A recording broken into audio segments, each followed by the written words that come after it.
রাজ্য সরকারের নির্দেশে নতুন করে কলেজগুলিতে নির্বাচন শুরু হতেই কলকাতা পুলিশ মোট 33টি কলেজের তালিকা তৈরি করেছে। গত ফেব্রুয়ারি মাসে হরিমোহন ঘোষ কলেজে পুলিশ কর্মী মারা যাওয়ার ঘটনার পরে সমস্ত কলেজে ভোট বন্ধ করা হয়। 16, 18 এবং 21শে জানুয়ারি এই 33টি কলেজে ভোট গ্রহণের দিন ধার্য করা হয়েছে।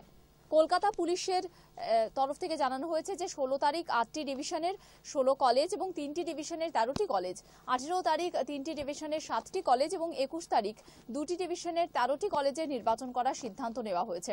নির্বাচনের মনোনয়নপত্র জমা দেওয়ার সময় থেকেই সশস্ত্র বাহিনী থাকবে বলে জানা যাচ্ছে। পাশাপাশি 9টি কলেজকে স্পর্শকাতর হিসেবে ঘোষণা করা হয়েছে। এই স্পর্শকাতর কলেজগুলিতে অতিরিক্ত নিরাপত্তা ব্যবস্থাও থাকছে।